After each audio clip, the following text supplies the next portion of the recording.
and welcome to David's Gift. I wanted to share something really special with you today. As many of you know, David is currently overseas travelling, and while he's travelling, he's actually writing a travel blog. And we have been entertained and amused by the various stories that he's been telling us of his trip. But yesterday he posted up something in his blog that really brought back a flood of memories. And I want to share first of all what he wrote, and then I want to talk to you about the memories. So he wrote, "It's the first time in my life I've seen with my own eyes the ruins of an ancient civilization over a millennia old, and it was amazing.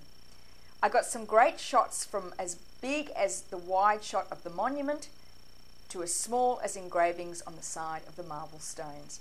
This is definitely something you should see at least once in your lifetime, up close and personal." Now, when I was reading that, a memory flashed into my mind of the time when he was in year 2. Now, I used to go into the classroom and help with story writing and reading. And on this particular day, it was story writing day. I had 3 children to look after, 2 little girls and David.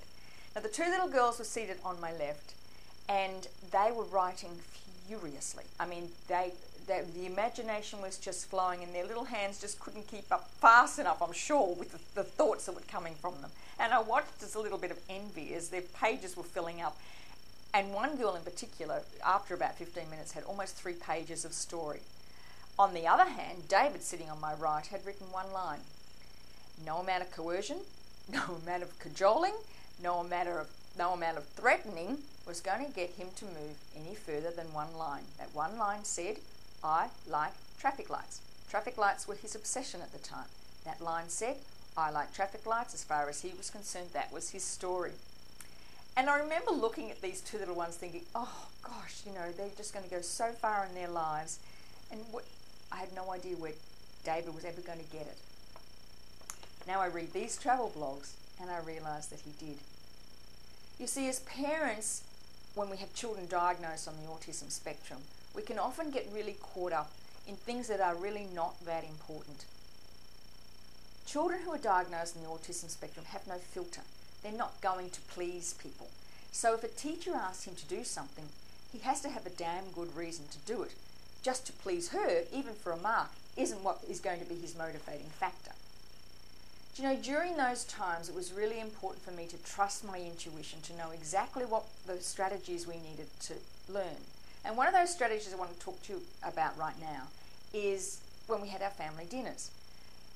I would insist on family dinners every night. TV off, no computer. Well, we only had one in those days and no one had any mobile phones, but the TV was off. And at the dinner, we would talk about politics or history or world events or talk about our day. Now, sometimes David would interact, but I've got to tell you, most of the times he didn't.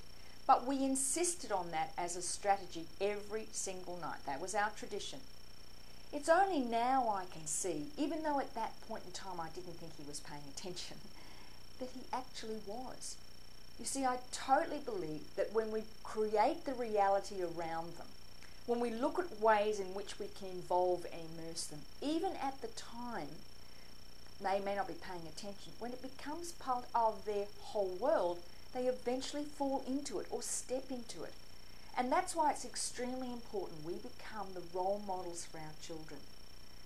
What is it that you have that is a vision for your child? And begin with the end in mind. For us, it was ensuring that he was confident and self-actualized and could converse around the most social of all settings, which was the dinner table. That's how that came about. And it's only now I can see that all those days, nights, weeks, months, years, where I didn't think he was paying attention, in fact, he actually was. You see, now he can go into an environment where he has dinner with people and sits in a totally social environment, and he can interact because that's what he's comfortable with and that's what he's used to. And I think sometimes us as parents really can't see the light at the end of the tunnel. You see, because this is a really hard slog. It's like being an Olympic swimmer. You have to start from what is it you want to achieve tomorrow, and the next day, and the next day. But the thing with Asperger's is that we often don't see the outcome of the amount of time and effort we put into this until much later. It's only now I can see that role modeling we set up is now actually coming to fruition. And we have a young, old adult man who now is making his mark in the world because he has come from traditions we set up in the family. So I know sometimes it's really difficult when you can get caught up in strategies and the days can seem endless. But trust me, it's not going to happen overnight. There will be days and weeks and sometimes months where you don't feel anything is moving, and then all of a sudden something happens, like a travel blog, and you realize all those times we sat around the dinner table, all those hours spent cajoling, coercing, threatening, pay off eventually. Eventually there's a light at the end of the tunnel. So I congratulate you and I encourage you. Begin with the end in mind. Stay close to your vision. Trust that you are role modeling for your child. It's arrived here with no filter. You are role modeling for them the opportunity to become extraordinary young people. I look forward to talking to you again. In fact, in the next couple of days, we're going to be launching a new product on the David's Gift website. It's very exciting. We've been working on it for a while, and I look forward to telling you all about it soon. Bye for now.